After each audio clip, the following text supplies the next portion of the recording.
বাংলা বলছি চ্যানেলটি সাবস্ক্রাইব করুন এবং সমস্ত অনুষ্ঠানের আপডেট পেতে বেল আইকনটি অন করুন।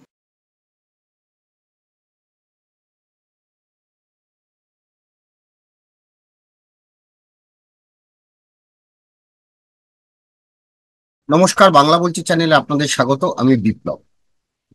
দিলীপ ঘোষ বিজেপির প্রাক্তন সাংসদ, প্রাক্তন রাজ্য সভাপতি, প্রাক্তন সর্বভারতীয় সহ সভাপতি। তিনি কি দল ছেড়ে দিচ্ছেন? তিনি কি বিজেপি ছাড়ছেন? তিনি কি বিজেপি ছেড়ে অন্য কোনো দলে যাচ্ছেন? নাকি তিনি রাজনীতিটাই পুরোপুরি ছেড়ে দেবেন? নাকি তিনি রাজনীতি ছেড়ে আবার ফিরে যাবেন সংঘ আর কাজকর্মে, সংঘের যে কাজকর্ম অর্থাৎ আরএসএস, রাষ্ট্রীয় স্বয়ংসেবক সংঘের যে কাজকর্মে তিনি যুক্ত ছিলেন, সেই কাজকর্মের সঙ্গে তিনি আবার যুক্ত হতে চলেছেন। আনন্দবাজার অনলাইনকে এক সাক্ষাৎকারে দিলীপ ঘোষ তার যে অভিমান, তার যে অভিমানী সুর তিনি শুনিয়েছেন। তিনি বলছেন, রাজনীতিকে টাটা বলে দেব। অন্তিম অপেক্ষায় দিলীপ ঘোষ। ঘোষের রায় ঘোষণা কবে, তাই নিয়েই আনন্দবাজার অনলাইনে একটা হেডলাইন হয়েছে এবং সেখানে বলা হচ্ছে যে দিলীপ ঘোষ বলছেন যে আমি এভাবে থাকতে পারবো না, আমার জন্য নির্দিষ্ট কাজ না থাকলে রাজনীতিকে টাটা বাই বাই বলে দেব। এবং শুধু তিনি যে এই বলছেন তা নয়, তিনি বলছেন আমি অন্য কারোর মতো প্রাক্তন পরিচয় নিয়ে থাকতে পারবো না, কাজ করতে পারবো না। যতক্ষণ দলে রয়েছি ততক্ষণ কাজ করে গেলেও একটা সময়ের পরে তো সিদ্ধান্ত নিতেই হবে। রাজনীতি ছাড়াও সমাজের অনেক কাজ রয়েছে। আরো কিছুদিন অপেক্ষা করব, দলের পক্ষে কিছু জানানো হয় কিনা তার অপেক্ষায় আছি, তবে কাজ করে যাচ্ছি। আজও আমার নির্বাচনী প্রচারে অংশ নেওয়ার কথা রয়েছে, তবে অপেক্ষার তো একটা সীমা থাকে। সেই সঙ্গে তিনি বলেছেন যে যাদের বলা দরকার তাদেরকে বলে দিয়েছি। অর্থাৎ দিলীপ ঘোষ এর আগে আমরা দেখেছিলাম যে তিনি রাষ্ট্রীয় স্বয়ংসেবক সংঘের প্রচারক ছিলেন এবং তিনি কি তাহলে সেই প্রচারকের দায়িত্বে ফিরে যাবেন বা সংঘের কাজকর্মে কি ফিরে যাবেন? তিনি এ বিষয়ে বলছেন, যাদের বলা দরকার তাদের বলে দিয়েছি, আমি এভাবে কাজ করতে পারবো না। আমায় অন্য সংগঠনের দায়িত্ব দিলে সেখানে যেতে পারি, না হলে আমি নিজেই ঠিক করে নেব কোন ধরনের কাজ করা যায়, বসে থাকতে পারবো না। তাহলে কি খুব তাড়াতাড়ি তিনি সিদ্ধান্ত নিচ্ছেন? এই প্রশ্নের উত্তরে বলেছেন, সবকিছুর ঘোষণা করে করতে হয় না, ভালো কাজ হলে আপনা থেকেই সবাই বুঝতে পারে। তবে এখন দলের কেন্দ্রীয় নেতৃত্বে রদবদলের সম্ভাবনা, হ্যাঁ, সবাই বুঝতে পারবে।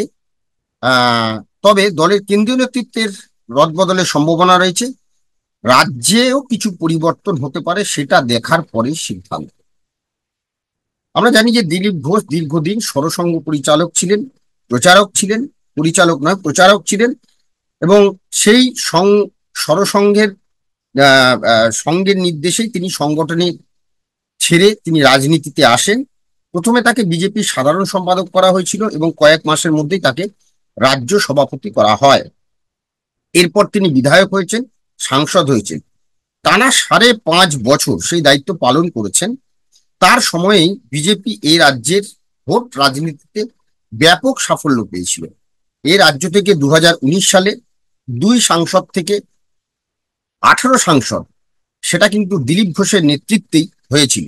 এবং 2021 সালে বিজেপি ক্ষমতায় আসার স্বপ্ন দেখলেও সে স্বপ্ন হয়নি, কিন্তু বিধায়ক সংখ্যা 3 থেকে 77-এ পৌঁছেছিল। এরপরেই দিলীপ ঘোষকে রাজ্য সভাপতির পদ থেকে সরিয়ে তাকে সর্বভারতীয় সহসভাপতি করা হয়েছিল।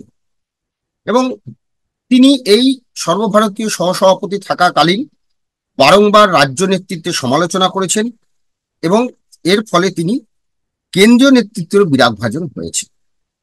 দিলীপ ঘোষ ছিলেন মেদিনীপুরের সাংসদ, তিনি মেদিনীপুর নিয়ে কাজ করছিলেন। তারপরে আমরা যেটা দেখেছি যে এই দিলীপ ঘোষকে ঠিক ভোটের কিছুদিন আগে তাকে সরিয়ে বর্ধমান পূর্বে নিয়ে যাওয়া হয় এবং সেখানে তিনি ব্যাপক প্রায় 1.5 লক্ষের কাছাকাছি ভোটে তিনি পরাজিত হন।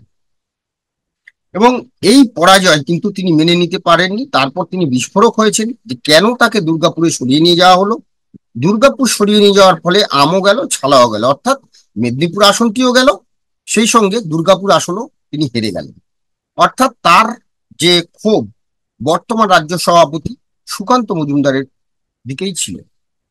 এখন অনেকেই দেখছিল যে আহ, এই নির্বাচনে 2024 লোকসভা নির্বাচনে আমরা যেটা দেখেছিলাম, শুভেন্দু অধিকারী একটা দলে কর্তৃত্ব বজায় রেখেছিলেন। শুভেন্দু সুকান্তর নেতৃত্বে যে নির্বাচন হয়েছে সেখানে 2019 সালের 18 সাংসদ থেকে নেমে এসেছে 12টি, অর্থাৎ 6টি কম।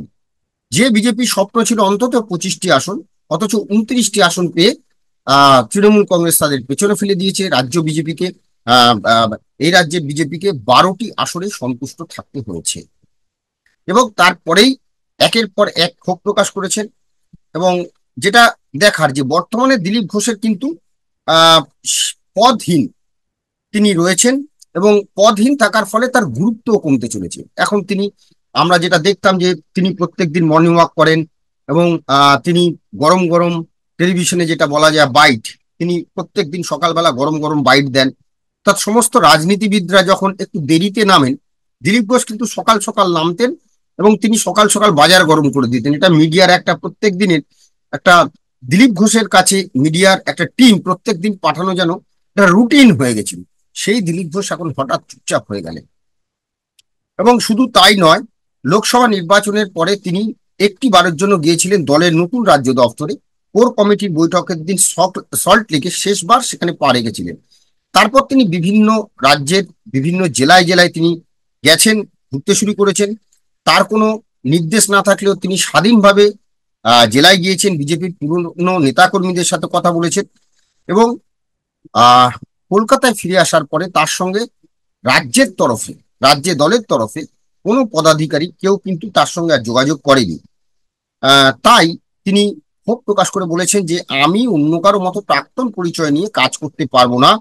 যতক্ষণ দলে রয়েছি ততক্ষণ কাজ করে গেলেও একটা সময়ের পরে তো সিদ্ধান্ত নিতেই হবে।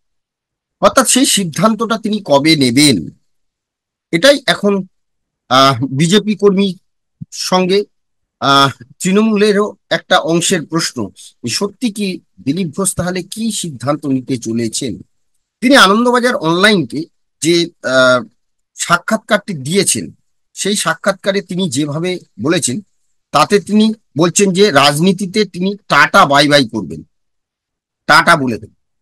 অর্থাৎ অন্তিম অপেক্ষায় রয়েছেন তিনি। সেই অন্তিম অপেক্ষা কি?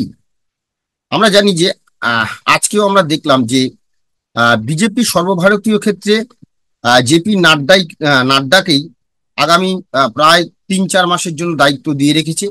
এবং সেখানেও বেশ কিছু জায়গায় প্রায় 25 থেকে 27টি জায়গায় বিভিন্ন পর্যবেক্ষক নিয়োগ করা হয়েছে। বাংলায় কিন্তু কোনো পরিবর্তন করা হয়নি, অর্থাৎ সুকান্ত মজুমদারের নেতৃত্বেই এখন চলছে। এবং সামনে আমরা জানি যে আগামী 10 জুলাই এই রাজ্যের 4টি আসনে নির্বাচন রয়েছে, এবং সুকান্ত মজুমদারের নেতৃত্বেই বঙ্গ বিজেপি এই নির্বাচনগুলো কাজকর্ম চলছে। এবং এরপরে আরো বেশ কয়েকটা, আরো প্রায় গোটা 6 রয়েছে, যাদের মধ্যে যেমন মনোজ টিগ্গা সাংসদ হয়েছেন তার জায়গা। আমরা যদি অর্থাৎ উত্তরের দিকে দেখি, আমরা যদি আবার দেখি মেদিনীপুর, আমরা যদি দেখি অরূপ চক্রবর্তী অর্থাৎ বাঁকুড়া, এই যে এরকম বিভিন্ন আরো প্রায় 6টি, সম্ভবত 6টি আসন, এখন পর্যন্ত 6টি আসনে কিন্তু উপনির্বাচন রয়েছে।